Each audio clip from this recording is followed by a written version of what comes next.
Hi everybody. My name is Alex Stone, and I was one of the people who helped start eOrganic many, many years ago. Um, and I am the vegetable specialist at Oregon State University, and I used to be an organic vegetable grower many, many years ago. So while I work with conventional and organic farmers, I've always had an interest and done work with organic farmers, particularly in like soil management and pest management.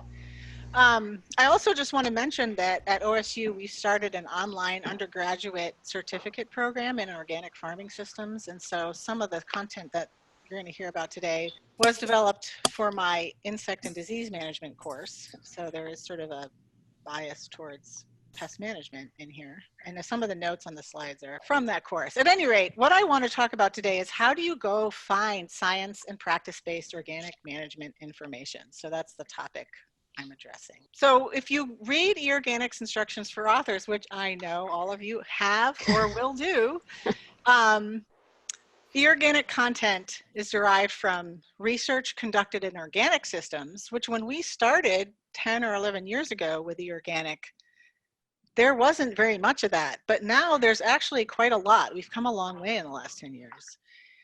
There's also information from farmers and ag professionals on organic farming best practices. We're very interested in bringing together what farmers know and what researchers know. We also bring in research conducted in conventional systems that's relevant to organic systems and regulation-based information.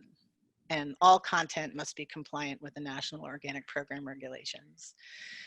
So today I'm really going to be focusing on how do you find research that was conducted in organic systems, and how do you find information from farmers and ag professionals on organic farming best practices. So this is the science and practice-based information that eOrganic really wants to emphasize. So in the last 2 weeks ago, when you had the first webinar, you heard a lot about what eOrganic is.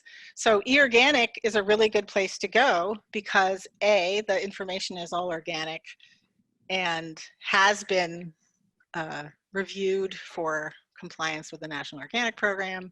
And we do try to integrate both practice-based information and science-based information with the regulatory information as well. And so as you know from the webinar 2 weeks ago, there's a lot of information on various topics at eOrganic that would be of use to you. I mean, and in addition, you want to really peruse the eOrganic's content because you don't want to be duplicating any content that is already there. What you want to do is complement that information and fill in information gaps. So I know that you have saw this before, but here is a screenshot of some of the webinars that eOrganic has. So you can look at the webinar information as well as articles, and also go to the YouTube channel to see what videos and webinars and other information is there.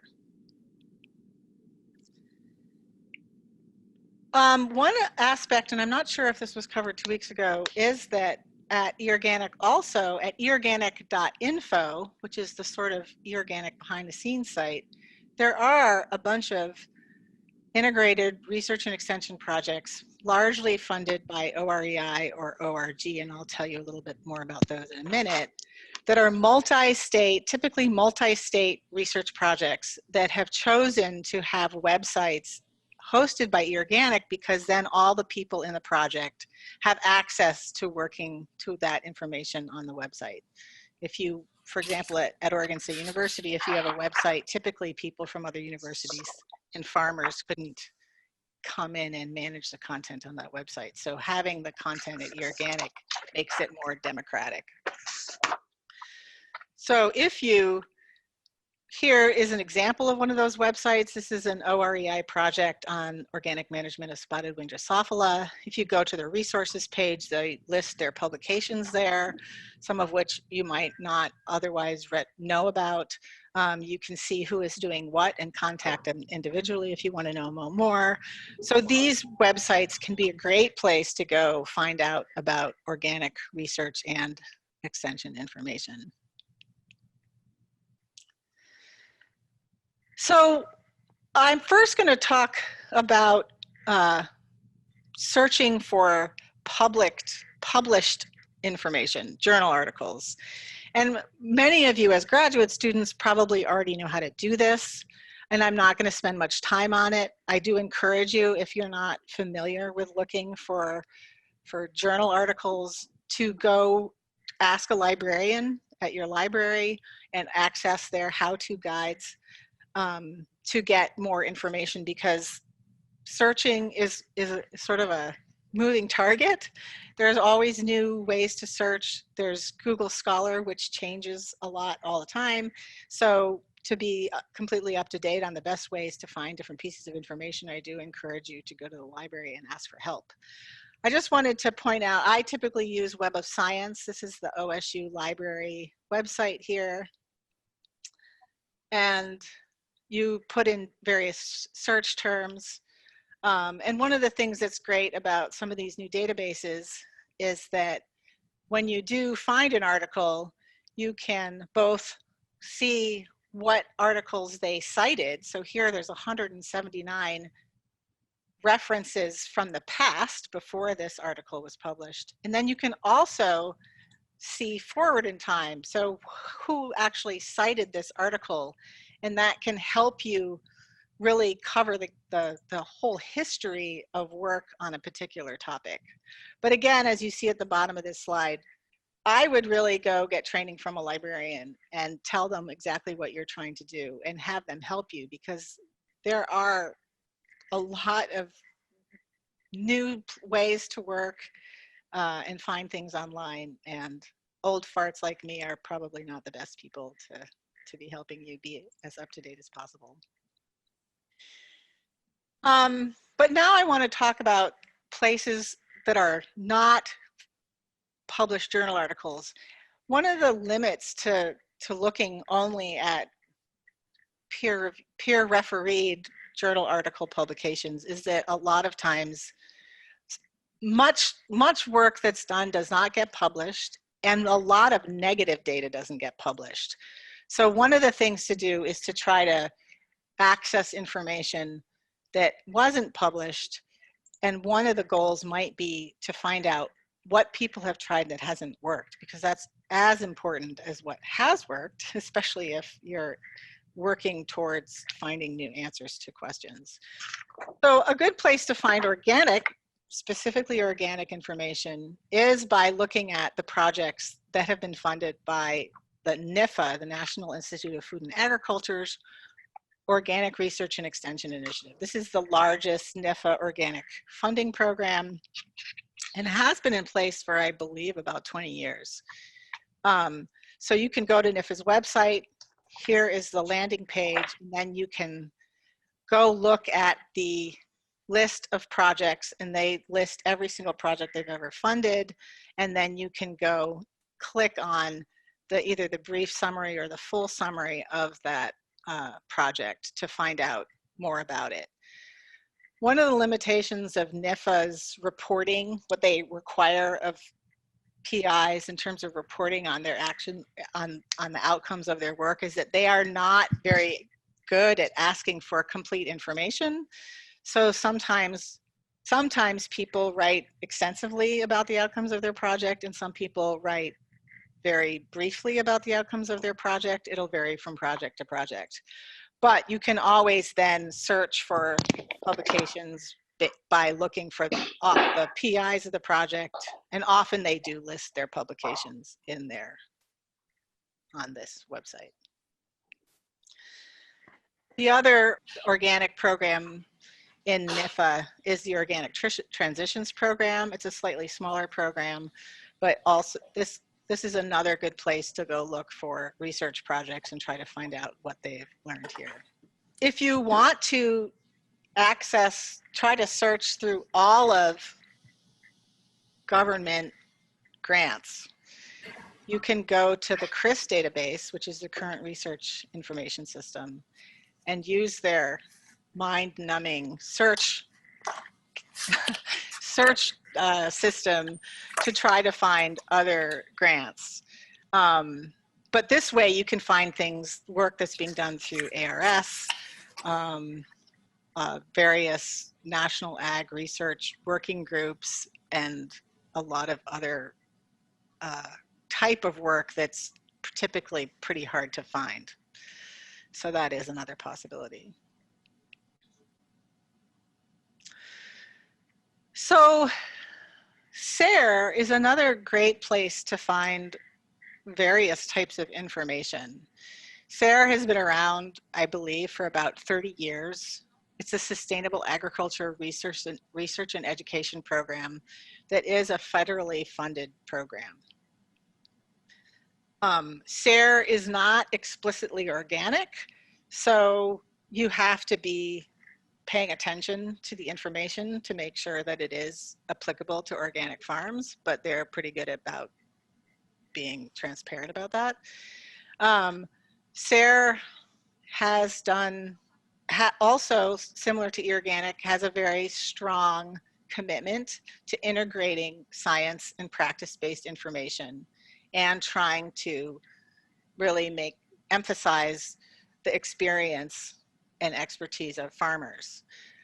There are certain topics that SARE content is very strong in, for example, soil health and cover crops, and you can access their information from this website. So SARE has been developing this online learning center recently, and you can see some of the topics that they have been aggregating SARE produced information on into this website. Cover crops being one of their, again, very strong themes, but also pollination, crop rotation, soil quality.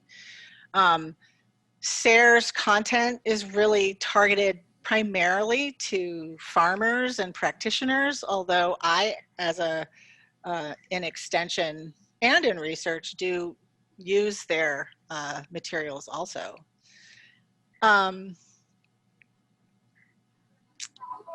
Here, if you go, here's another way to look at different topics and types of content that they have on this website. So you can explore around and find different things in different ways.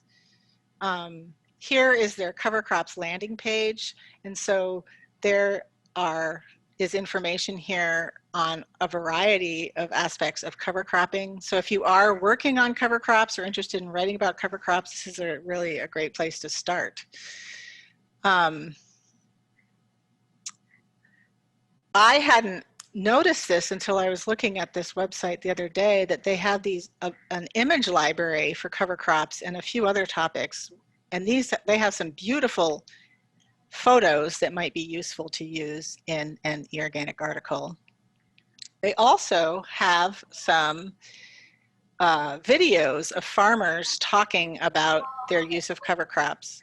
One thing that you might want to, many of these farmers in these videos are not organic, so that you want to be careful about that. But one of the things in an eOrganic article that you can do is to link to other types of media in the article. We do have articles that have videos embedded in them to make the reader's experience more interesting, and this is a really great way to bring in farmer experiences, practice-based information. The other thing that I think is really interesting about this site is that SARE surveys farmers about cover crop use. So here that you can actually access the surveys that they've conducted over the years about how farmers use cover crops and what they say they do for them. So that's another great way to bring in practice-based information.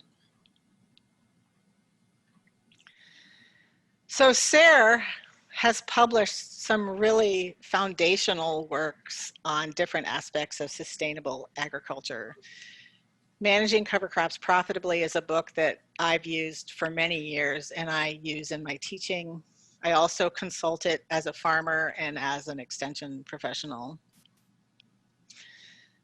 Crop Rotation on Organic Farms, a planning manual, was developed by Chuck Moeller at Cornell. This is an amazingly good resource, not just for farmers, but for researchers. Manage insects on your farm. I'm using this to some degree in my insect and disease course. And Steel in the Field is a great foundational resource on cultivation. All of the SARE books are free PDF downloads, or you can purchase hard copies at a nominal fee from SARE. And I personally use all of these publications in my work and as a farmer. They're all excellent foundational resources. So SARE also is a granting agency.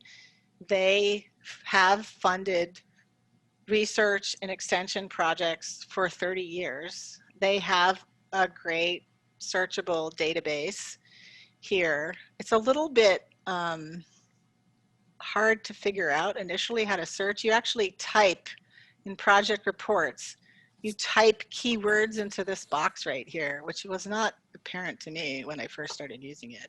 You can also look for titles and PIs and states and regions and commodities. And there's a drop-down list of practices so that you can find a very diverse information here on all kinds of things over the past 30 years. Again, this is not all organic, so you have to be cognizant of that fact. Here is just an example of a final report. So SARE requires annual reports and final reports from their grantees. In contrast to NIFA and OREI and ORG, SARE actually requires that you give them figures and tables. You actually show your data and your data analysis and actually describe in great detail what you did. So these reports are actually really, really valuable pieces of information. So I highly encourage people looking through the SARE database and trying to find information that is relevant to your topic. So moving on from SARE is ATRA. ATRA is also called NCAT. ATRA stands for Appropriate Technology Transfer for Rural Areas. And this is now housed under NCAT, which is also an appropriate technology organization. ATRA has been around for a very long time and was the place where providing sustainable agriculture information when USDA was not particularly interested in alternative agriculture. ATRA has now sort of, to some extent, been replaced by SARE and other organizations like eOrganic, but nonetheless, ATRA still has some really good information that is quite valuable. So you can go to their website and look around to see what they have available.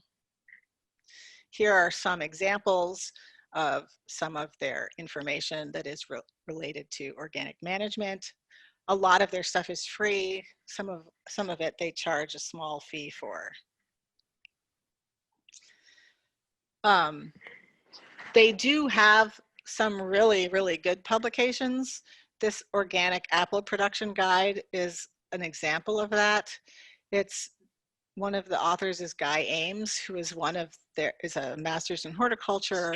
He's worked for them for decades, and he is himself a very experienced organic orchardist in Arkansas. So I think he's done a really good job here in pulling together both the science and practice of organic apple management. I would just note that some of ATRA's stuff, and this is true for eOrganic now as well as SARE, some of it is a little bit dated. And organic management is moving really fast in both the science and practice. So you really want to be aware of when something was published and still make use of a publication like this, but you also then need to supplement with more recent information because, as I said, the science and practice is moving really fast. Here is an example of bringing in practice-based information. Here's an ATRA, some case studies of some wheat growers. And this is a really recent publication that ATRA did with Oregon Tilth on organic system nutrient management plans. So they have a diversity of publications, some of which might be useful to you. Here's an example of weed management in organic small grains from 2011. So another really important organization also is the Organic Farming Research Foundation, also known as OFRF. And I have met some people who work in organic farming who have never heard of them. They do a lot of advocacy work. OFRF is almost single-handedly responsible for bringing us OREI and ORG. They were the people who did all the groundwork to get support for funding those organic programs through NIFA, so they deserve a huge amount of credit for that. They also have their own granting program. They give out small organic specific farming grants, and you can go in and search their database to find those reports. Here's just an example of some of them. Typically, these are fairly small applied research projects. This one is interesting because it's a survey of organic sweet corn growers, so you might see some practice-based information coming into some of this work. Can I just interrupt for 1 sure. second? Yeah, sorry to interrupt, but I just wanted to suggest that anybody who isn't presenting right now, if you could mute yourself, there's a little bit of banging or background noise or something like that. So if you could just put yourself on mute, that would be helpful, I think, for the recording. But okay, that's it. You can come back on afterwards. Thanks. All right. So for a brief moment in time, the Ceres Trust had an organic research program. It's probably not relevant. Their work was probably not relevant to most of you, but I just wanted to point it out. This was in the Midwest, upper Midwest, and they do have some reports here that might be of interest to some of you. And it was an organic specific project. An organization that many people don't know about is the Practical Farmers of Iowa. They have been around for a very, very long time. The thrust of their work is participatory on-farm research driven by farmers, for farmers. It is not organic specific, and historically it really wasn't organic at all. But now they do have a lot of organic information, and some of their other work is, of course, relevant to organic farmers.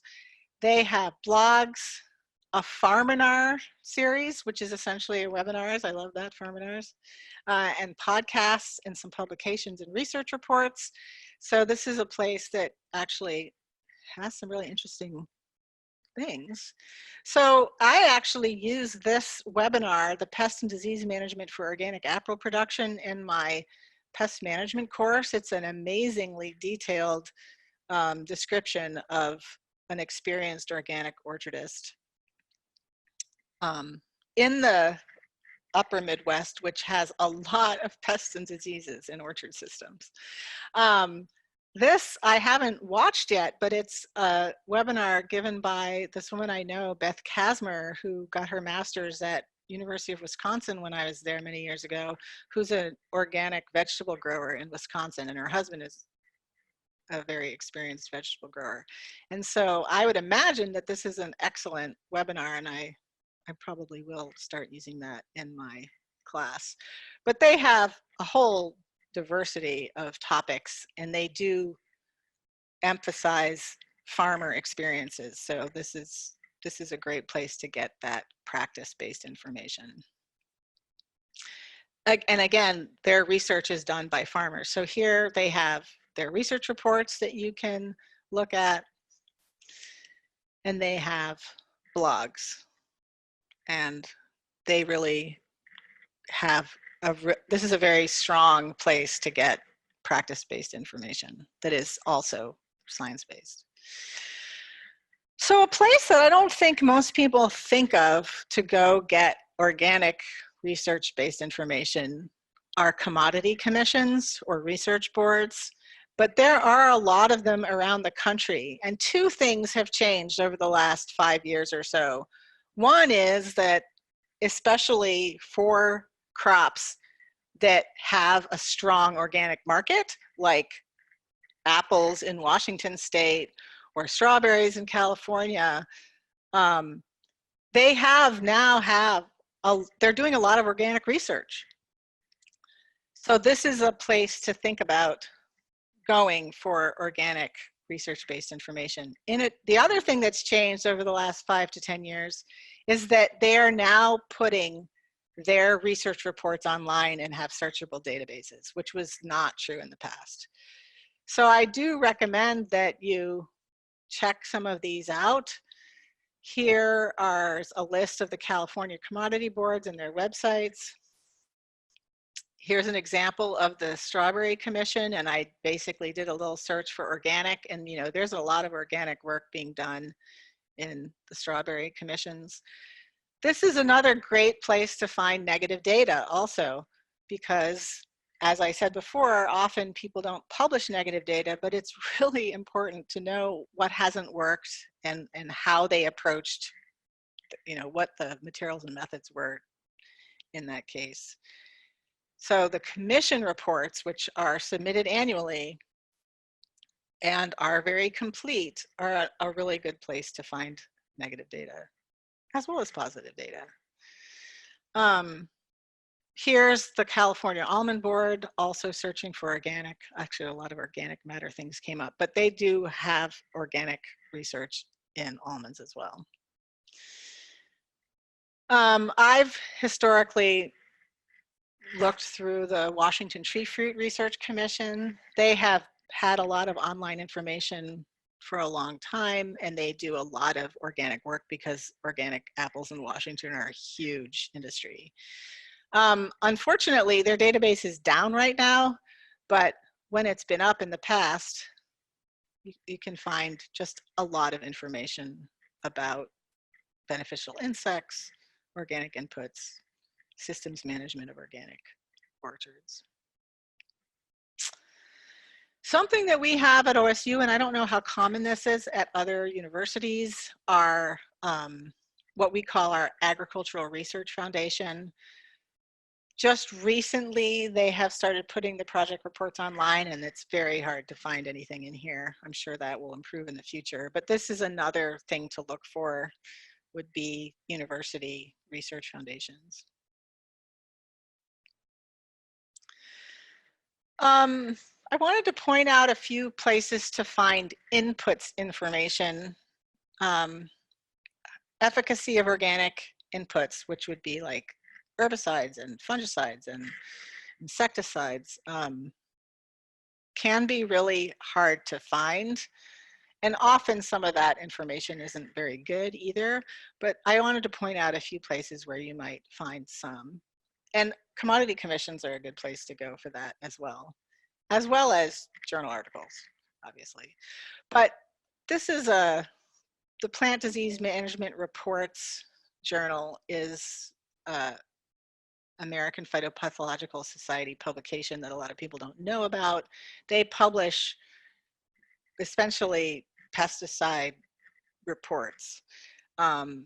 You can access that through your library, and they are searchable. So, but not, the search engine isn't very good, but you can search them, and they do have quite a lot of, not a lot, but a certain amount of organic information. So this was based on a search using the word organic.